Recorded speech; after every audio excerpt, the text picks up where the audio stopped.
Assalamualaikum warahmatullahi wabarakatuh. Ya teman-teman, kali ini saya akan menjelaskan ya materi terkait gejala sosial. Nah, gejala sosial ini materi kelas 10 bab 1.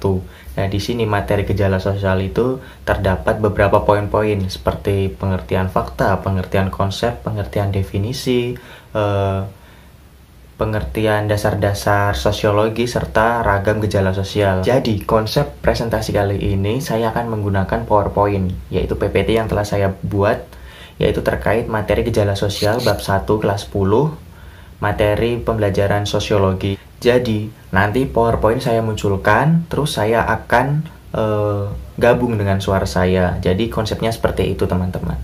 Baiklah, kita langsung mulai saja. Cekidot. Nah, jadi ini teman-teman, materi gejala sosial kelas 10 mata pelajaran sosiologi. Nah, kita langsung mulai saja ya teman-teman. Nah, ini yang pertama itu pengertian fakta. Jadi fakta itu sendiri adalah kejadian, objek, atau gejala-gejala yang sudah atau dapat dibenarkan oleh indera terdapat bukti nyata. Jadi fakta itu adalah suatu gejala atau fenomena yang dapat dilihat oleh panca indera. Panca indera di sini yang dimaksud mata ya teman-teman. Ya dapat dilihat dan ada bukti nyatanya bahwa itu fakta tersebut dapat dibuktikan bahwa peristiwa atau gejala-gejala tersebut memang benar adanya di masyarakat. Selanjutnya konsep sosial. Menurut Dr. Robert M.Z. Lawang dalam bukunya Pengantar Sosiologi, fungsi konsep dalam kehidupan itu ada 4 ya teman-teman. Yang pertama itu kognitif. Jadi kognitif itu yaitu konsep untuk memahami sesuatu. Nah, yang dimaksud di sini yaitu kemampuan manusia untuk berpikir secara optimal dalam memahami suatu ilmu pengetahuan. Yang kedua yaitu konsep untuk menilai sesuatu. Jadi evaluatif di sini yaitu kemampuan manusia untuk menilai suatu objek yang mereka lihat atau amati. Yang selanjutnya adalah pragmatik, yaitu konsep digunakan untuk mengetahui nilai praktis dari sesuatu. Jadi pragmatik ini digunakan untuk mengetahui nilai praktis. Nilai praktis ini kegunaan, jadi digunakan untuk memahami suatu benda atau alat yang memiliki nilai praktis seperti itu teman-teman. Kemudian ini yang keempat yaitu tidak terlihat, yaitu komunikatif. Komunikatif itu bagaimana konsep digunakan untuk interaksi antara orang lain di dalam masyarakat seperti itu. Yang selanjutnya yaitu pengertian definisi. Definisi secara harfiah berarti batasan yang lengkap dan jelas dari suatu konsep, kata, atau istilah. Nah, di sini dicontohkan definisi meja. Meja adalah perkakas rumah yang mempunyai bidang datar sebagai daun mejanya yang berkaki sebagai penyangga. Nah, definisi lain seperti sepatu, yaitu alas kaki yang bertali ataupun yang tidak, yang digunakan untuk melapisi kaki ketika berjalan atau beraktivitas seperti itu. Selanjutnya konsep-konsep dasar sosiologi. Yang pertama sosialisasi. Jadi sosialisasi ini proses di mana seorang individu dari kanak-kanak hingga dewasa berkembang, berhubungan, mengenal dan belajar menyesuaikan diri dengan lingkungan maupun individunya. Jadi sosialisasi ini secara intinya yaitu proses belajar dari anak-anak hingga dewasa. Yang kedua kelompok sosial, di mana kumpulan beberapa orang yang menyadari bahwa mereka itu merupakan individu di dalam masyarakat dan adanya hubungan timbal balik di antara anggota-anggota kelompok sosial tersebut. Dan yang ketiga stratifikasi sosial, di mana penduduk atau masyarakat terdapat ke dalam kelas-kelas secara bertingkat.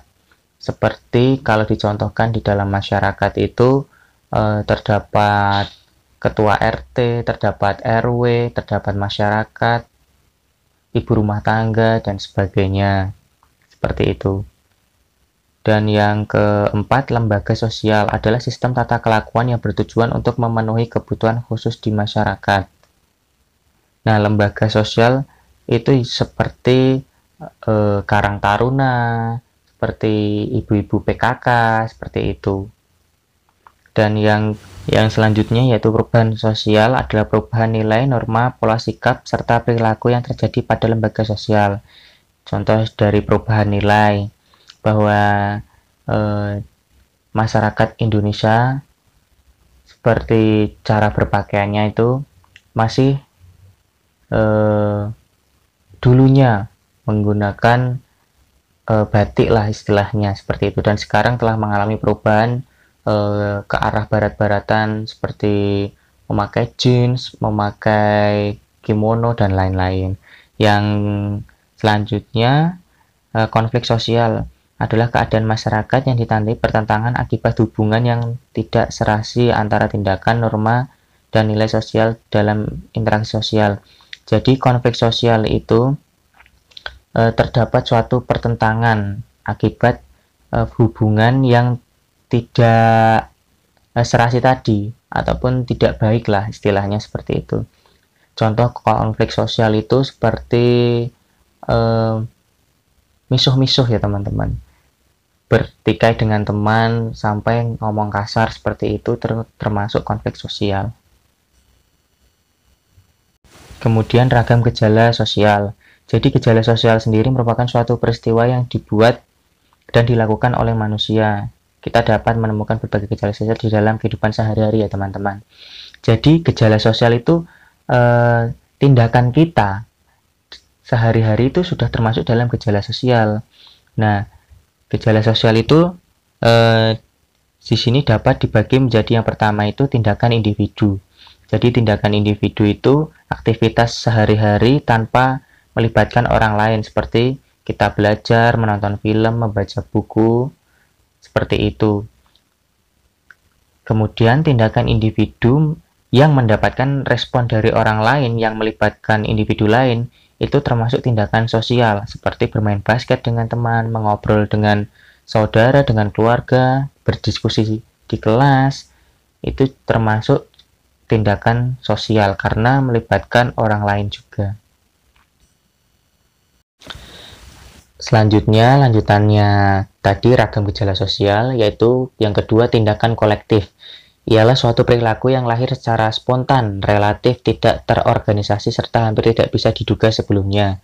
Nah, ini ciri-cirinya yaitu dilakukan bersama oleh sejumlah orang, tidak bersifat rutin, bersifat spontanitas dan tidak struktur, dipacu oleh rangsangan tertentu.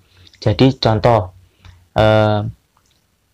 bermain basket dilakukan oleh bersama-sama, namun itu juga dapat dilakukan secara tidak rutin dan bersifat spontanitas bila itu dilakukan tanpa direncanakan. Jadi spontan saja, seperti ketika kumpul nongkrong dengan teman terus mengajak, ayo basket yuk, seperti itu, dipacu oleh rangsangan tertentu karena ingin olahraga atau melihat orang lain sedang basket, akhirnya ikut-ikutan bermain basket dengan temannya yang tadi, seperti itu. Kemudian yang terakhir yaitu interaksi antar individu dan kelompok sosial dalam kehidupan masyarakat. Jadi kan konsep interaksi sendiri itu kan hubungan antara manusia satu dengan manusia lain di dalam suatu masyarakat. Jadi konsep interaksi mengandung pengertian bahwa suatu tindakan yang dilakukan oleh seseorang merupakan stimulus bagi tindakan individu lain sehingga menjadi pasangannya. Hal ini akan menciptakan hubungan timbal balik dan masing-masing orang memainkan peran secara aktif.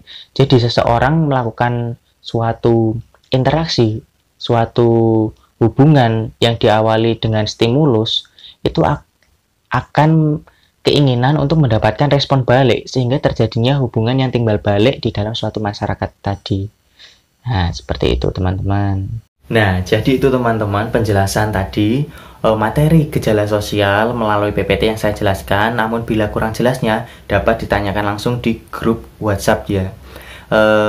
Terkait materi, kata, atau penjelasan yang kurang jelas bisa ditanyakan di grup WA, nanti kita diskusikan bersama-sama. Nanti setelah diskusi, akan ada beberapa pertanyaan. Nanti teman-teman bisa menjawabnya ya. Terus di akhir nanti akan salah satu dari teman-teman dapat menyimpulkan dari pembelajaran hari ini. Terima kasih teman-teman. Semangat. Wassalamualaikum warahmatullahi wabarakatuh.